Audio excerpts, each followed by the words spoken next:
The Labor Department is proposing a new rule that would raise the threshold for overtime pay for salaried employees. Critics say this will hurt small business owners who are already struggling with inflation pressure. Brandon Arnold is the Executive Vice President at National Taxpayers Association. He joins us now on this one. Brandon, thanks for coming in on this holiday. So this proposal would require employers to pay overtime to certain workers, making a jump of $20,000 from the current salary levels. Let's go ahead and put those numbers up on the screen so people can see what we're talking about. Look at this. Raising it up to people who make under $55,000 as opposed to those who are making $35,000. That's quite a jump. Retail and hospitality groups are already sounding the alarm, saying this is absolutely going to break them, that it's way above the rate of inflation. What do you think about this?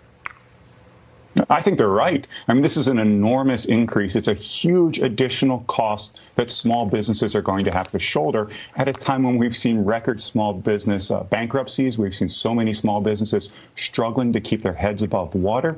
Here we're going to add on to their burden. Why? Because special interest groups in Washington and bureaucrats in Washington who have had very little, if any, experience running a business have decided to tell the American businessmen and women how to run their operations. It's ridiculous, and it's only going to hurt workers, not help them ultimately, because it's going to put more small businesses under and make it harder for them to employ low-wage workers in particular. Yeah, I mean, how are they going to absorb this increase? Many are still getting back on their feet from COVID. There's a large group of people out there that still really don't want to go back to work. They want to work from home. And if they do go back to work, they're demanding much higher salaries, which some employers are forced to pay. So really, how are they going to survive?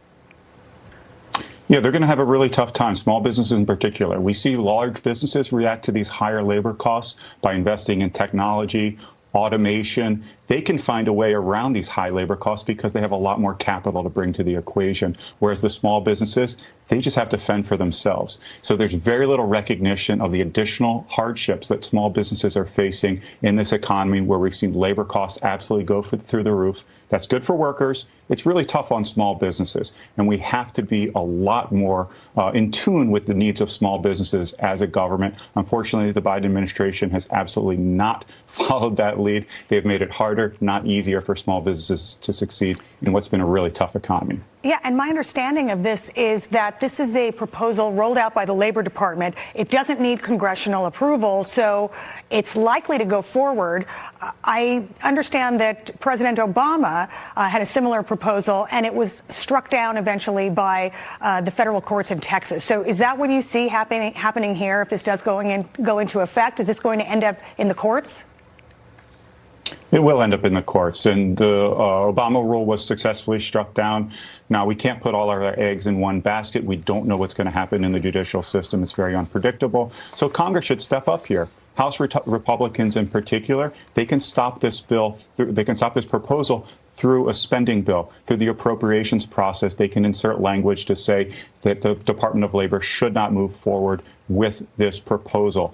Unfortunately, Republicans have had a tough time getting out of their own way. They've had a really difficult time finding unanimity within their conference and passing these spending bills. They really need to roll up their sleeves and get to work on behalf of the American taxpayer and the American small business. Okay, I want to take a listen to something the president said about the economy during his remarks in Philadelphia. This is just his remarks on the overall economy. Let's take a listen.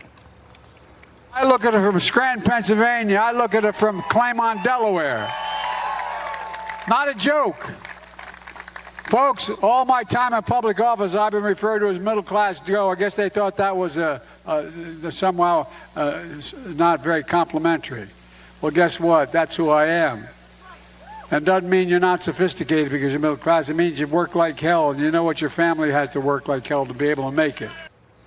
Okay, so he's reminding people that he's known as middle-class Joe, but do you think these small business owners are wondering if he's forgotten about his middle-class values when they have to deal with these kinds of price increases? And a real quick answer on this.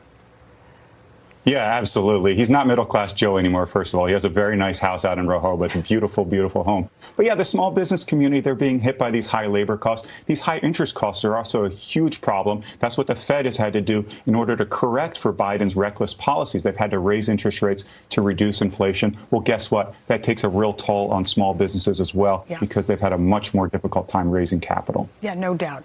Brandon Arnold, thank you so much for coming in today. I appreciate your thoughts, and have a nice day off. Alicia. Thanks. Anita.